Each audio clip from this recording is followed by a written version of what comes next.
Hello मित्रों, नमस्कार। Hindi professor academy में आप सभी मित्रों का बहुत बहुत स्वागत है। तो हम लोग यूजीसी नेट फर्स्ट पेपर की इकाई 9 पढ़ रहे हैं। इसकी 2 क्लासें हो गई हैं। आज ये हमारी तीसरी क्लास रहने वाली छोटी छोटी क्लासें हैं। मित्र, सभी मित्र इसको ज़रूर देखें, यहाँ से अवश्य प्रश्न बनेंगे। KVS मैदान की जो बुक है वहाँ से हम लोग पढ़ रहे हैं। बहुत ही अच्छी किताब है, इससे अच्छी किताब कोई नहीं है इसमें यूजीसी नेट फर्स्ट पेपर के लिए। इसको पढ़ करके मैंने 3 बार नेट क्वालिफाई किया है। इसको पढ़ लें और प्रीवियस क्वेश्चन लगा लें तो 30+ नंबर कहीं नहीं गए। तो हम लोग ये पढ़ चुके हैं विकास और पर्यावरण, ठीक है। मानव विकास के 4 आधार स्तंभ ये पढ़ चुके हैं, ठीक है। इक्वालिटी, इफिशियंसी, भागीदारी और सशक्तिकरण, स्थिरता, ठीक है। मानव विकास सूचकांक ये पढ़ लिए। महबूब उल हक को ध्यान रखेंगे, ठीक है। इनको मानव विकास सूचकांक का जनक माना जाता है। किसको? महबूब उल हक को। और ये कहाँ के रहने वाले थे? ये पाकिस्तान के रहने वाले थे मित्रों, और एक प्रसिद्ध अर्थशास्त्री थे, ध्यान रखेंगे। ये सब पढ़ चुके हैं। 189 देश शामिल थे इसमें, HDI में, यानी मानव विकास सूचकांक में। 131वां देश भारत का था, अर्थात था 131वां नंबर। तो हम लोग MDG पढ़ चुके हैं। 7 MDG हैं और 17 है ना, 8 MDG हैं और 17 SDG गोल हैं। ये ध्यान रखेंगे। कभी कदार पूछ लिया जाता है निम्नलिखित में कौन MDG गोल नहीं है या कौन सा SDG गोल नहीं है, तो इनको ध्यान रखेंगे। 17 सतत विकास लक्ष्य हैं, ठीक है, और 29 के उद्देश्य हैं, टारगेट, ठीक है। SDG 1 शून्य यानी गरीबी। फिर हमने क्या बताया था? भुखमरी, ये ध्यान रखेंगे। एक बार फिर से रिवीजन कर लेते हैं मित्रों, इसको तैयार जरूर कर ले, यहाँ से 100% क्वेश्चन आएगा। गरीबी, भुखमरी, उत्तम स्वास्थ्य, ठीक है, शिक्षा यानी गुणवत्तापूर्ण शिक्षा, लैंगिक समानता, स्वच्छ जल, ठीक है। उसके बाद में 7वां है स्वच्छ ऊर्जा, स्वच्छ जल और स्वच्छ ऊर्जा, ठीक है। स्वच्छ ऊर्जा 7 नंबर में आएगी और 6 नंबर में क्या आएगा? स्वच्छ जल आएगा। ध्यान रखें, इस तरह से कीवर्ड पकड़ेंगे। और सम्मानजनक कार्य या आर्थिक वृद्धि पकड़ लेंगे 8 नंबर पे। 9 नंबर में नवाचार या उद्योग पकड़ लेंगे। 10 नंबर में असमानता में कमी। 11 नंबर में टिकाऊ शहर और समुदाय, ठीक है, समुदाय पकड़ लेंगे 11 नंबर में। और 12 नंबर पकड़ लेंगे जिम्मेदारीपूर्ण उपभोग और उत्पादन, ठीक है। 13 नंबर पकड़ लेंगे हम जलवायु कार्यवाही। जलीय जीवों की सुरक्षा किसमें? 14 नंबर में। और 15 नंबर में स्थलीय जीवों की सुरक्षा। 14 नंबर में जलीय जीवों की सुरक्षा, ठीक है, और 15 नंबर में स्थलीय जीवों की सुरक्षा यानी जैव विविधता का संरक्षण, महासागरों का संरक्षण, ठीक है। ध्यान रखेंगे 14-15 एकदम पेयर बना के याद कर लेंगे 2-2 का। उसके बाद में 16 नंबर में शांति, न्याय और मजबूत संस्थाएँ। 17 नंबर में लक्ष्यों के लिए वैश्विक भागीदारी, ये ध्यान रखेंगे 17 नंबर में, ठीक है। तो ये 17 SDG जो लक्ष्य हैं इनको ध्यान रखेंगे। 8 MDG गोल और 17 SDG गोल। पर्यावरण मुद्दे, स्थानीय क्षेत्र और वैश्विक, इसको पढ़ेंगे हम लोग। पर्यावरण के मुद्दे, ठीक है, कौन कौन से हैं? मानव गतिविधियों में वृद्धि, नवीनीकरण और औद्योगिकरण के कारण पर्यावरण संकट उत्पन्न हो रहा है, ठीक है। यानी पर्यावरण संकट क्यों उत्पन्न हो रहा है? मानव गतिविधियों में वृद्धि, मानव तरह तरह के एक्सपेरिमेंट कर रहा है, ठीक है, तमाम तरह के प्रयोग कर रहा है। नगरीकरण है ना बढ़ रहा है, औद्योगिकरण बढ़ रहा है, और जिससे क्या हो रहा है? जो हमारा पर्यावरण है वो संकट में पड़ता जा रहा है। इसका जो संकट है पर्यावरण का बढ़ता जा रहा है, ठीक है। स्थानीय मुद्दे, चिपको आंदोलन पूछा जाता है मित्रों। ये अपिक्को आंदोलन, टिहरी बांध आंदोलन, नर्मदा बचाओ आंदोलन, साइलेंट वैली मूवमेंट, ये सब किससे संबंधित है? पर्यावरण सुरक्षा से संबंधित है, ठीक है। चिपको आंदोलन सुंदरलाल बहुगुणा है इसके, उत्तराखंड के चमोली जिले में चलाया गया था। ध्यान रखें मित्रों, ये यूपी टेट में कई बार पूछा जा चुका है, ठीक है, कि चिपको आंदोलन से कौन जुड़े हुए थे? तो ध्यान रखेंगे सुंदरलाल बहुगुणा, ठीक है। और ये उत्तराखंड में एक ज़िला है चमोली ज़िला, वहाँ चला था। इसमें क्या हुआ था कि जो कोई राजा था, वो राजा ने क्या किया था? अपने नौकरों को जंगल काटने के लिए आदेश दे दिया था। और वहाँ पे जंगलों में जो जनजातियाँ रहती थी वो पेड़ों से लिपट गईं, चिपक गई और बहुत महिलाओं को कार्ड भी दिया गया था। ठीक है, उसी से चला था चिपको आंदोलन, ध्यान रखेंगे बहुत महत्वपूर्ण है। वैश्विक विषय, अब ग्रीन हाउस गैसें, ध्यान रखेंगे मित्रों, ग्रीन हाउस गैसें कौन कौन सी, यहाँ से भी हम बताएंगे एक ट्रिक याद रखेंगे।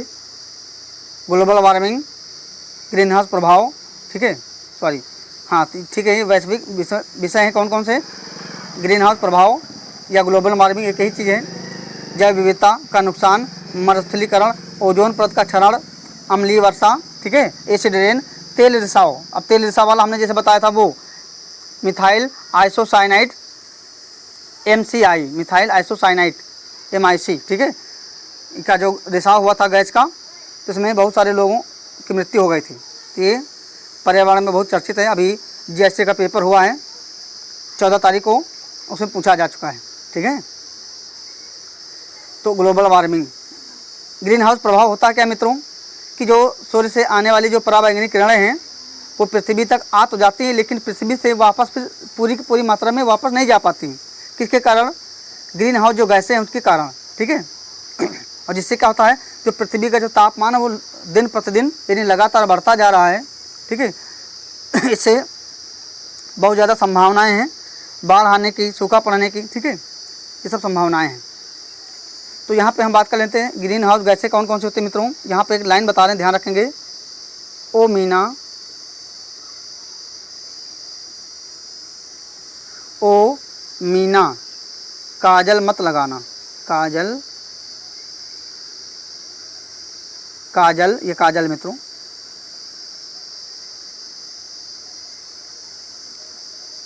ओ मीना, चलो हिंदी में लिखते हैं, ओ मीना, मीना है, काजल मत लगाना। ये ध्यान रखें मित्रों, ये हम क्या बताने जा रहे हैं कि जो ग्रीन हाउस गैसें हमारी, कई बार परीक्षाओं में पूछा जा चुका है कि निम्नलिखित में से कौन ग्रीन हाउस गैस नहीं है। ओ से ओजोन, मेथेन, कार्बन डाइऑक्साइड, जलवाष्प हो जाएगा, है ना, का से कार्बन डाइऑक्साइड, जा से जलवाष्प। ठीक है, मत लगाना। ठीक है, ये सब किताब कौन सी गैसें हैं, ओजोन, मेथेन, कार्बन डाइऑक्साइड, जलवाष्प। ठीक है, ये सब कौन सी गैसें हैं, ये ग्रीन हाउस गैसें हैं। ठीक है, इसको ध्यान रखेंगे। जागृति के उपाय, महत्वपूर्ण दिवसों का आयोजन, बहुत सारे दिवस मनाए जाते हैं पर्यावरण, है ना। 5 जून को विश्व पर्यावरण दिवस मनाया जाता है, ये ध्यान रखें मित्रों, पूछा जा सकता है। 5 जून को क्या मनाया जाता है, विश्व पर्यावरण दिवस मनाया जाता है, यूपी टेट में कई बार पूछा जा चुका है।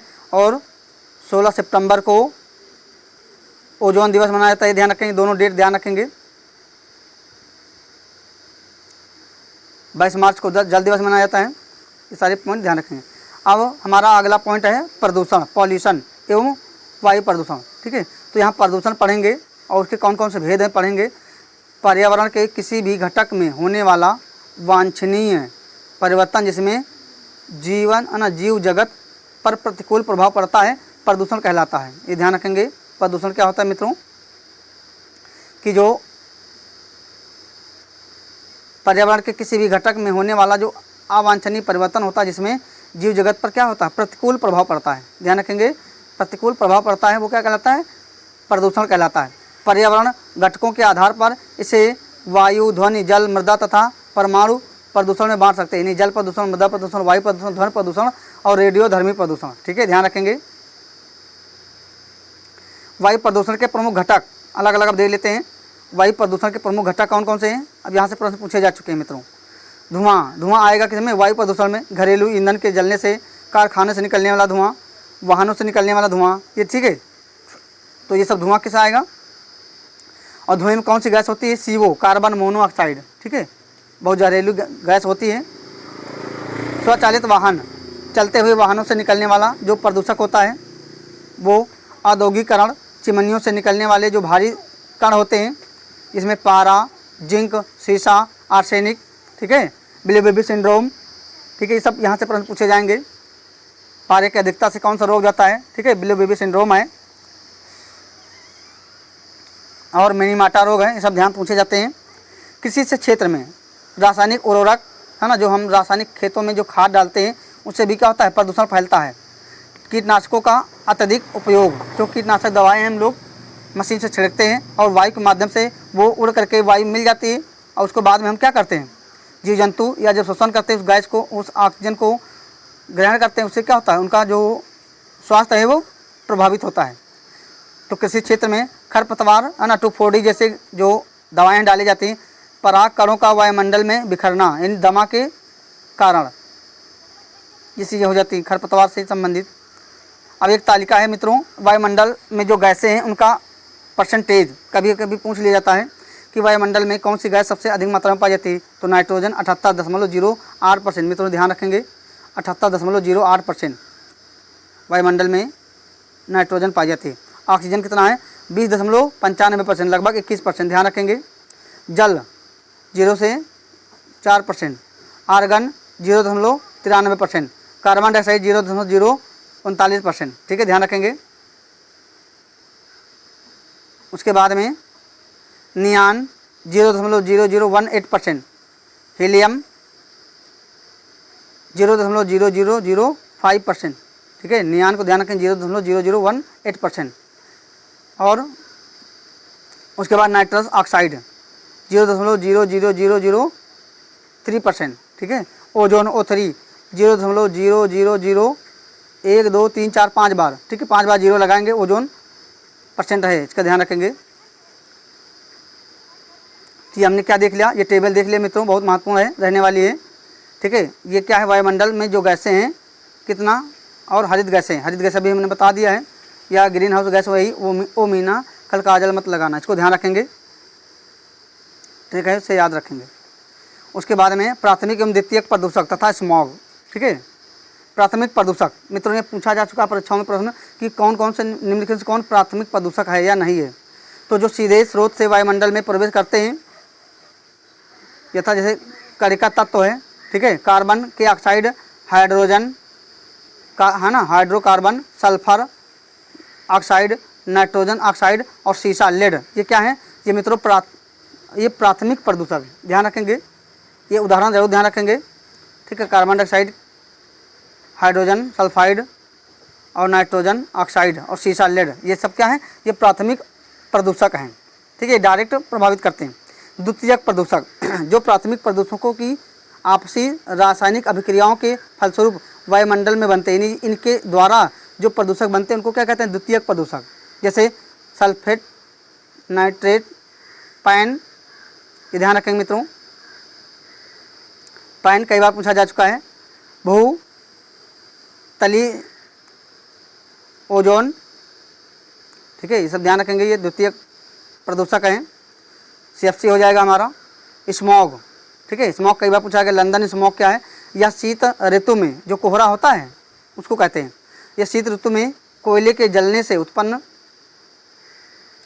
जो सल्फर डाइऑक्साइड गैस और कोहरे के मिश्रण से जो बनता है उसको हम क्या कहते हैं, स्मॉग कहते हैं, ठीक है, या लंदन स्मॉग कहते हैं। इसे रिड्यूसिंग स्मॉग भी कहते हैं, बहुत महत्वपूर्ण पॉइंट है मित्रों, ये ध्यान रखेंगे, इसे रिड्यूसिंग स्मॉग भी कहते हैं, ठीक है, लंदन स्मॉग को रिड्यूसिंग स्मॉग भी कहते हैं। कैसे बनता है, ठंडी में जो कोहरा होता है उसमें जो कोयला जलाया जाता है, लकड़ी जलाई जाती है, उसका जो धुआं मिल जाता है उसी से एक धुंध बन जाता है, उसी को हम कहते हैं लंदन स्मॉग या reducing smog. Los Angeles smog, यह मुख्यतः ऑक्साइडिंग, ठीक है, स्मॉग कहलाता है। यह क्या कहलाता है, ऑक्सीडाइजिंग स्मॉग कहलाता है। कौन, लॉस एंजल स्मॉग। यह वाहनों से निकलने वाले नाइट्रोजन ऑक्साइड और वाष्पशील कार्बन डाइऑक्साइड, है ना, हाइड्रोकार्बन, कार्बन डाइऑक्साइड नहीं, हाइड्रोकार्बन के बीच सूर्य के प्रकाश की उपस्थिति में होने वाली फोटोकेमिकल अभिक्रिया से बनता है। इसमें ओजोन और पैन और नाइट्रिक अम्ल होते हैं। क्या होते हैं, ओजोन और पैन और नाइट्रिक अम्ल मिले हुए होते हैं। तो मित्रों ये हमारी क्लास आज यहीं तक रहने वाली है। सभी मित्र इसको अंत तक जरूर देखें, बहुत ही महत्वपूर्ण है। अगर इसको पढ़ लेंगे तो इससे बाहर प्रश्न नहीं जाएगा, जो हमारा पर्यावरण से आएगा। बहुत ही अच्छा कंटेंट है। इसके आगे हम लोग अगली क्लास में अभी पढ़ेंगे। छोटी छोटी क्लासें हैं, सभी मित्र इसको ज़रूर देखें। यूपी टेट वाले, सुपर टेट वाले मित्र जो हैं वो भी इसको देखें। तब तक के लिए जय हिंद, जय भारत।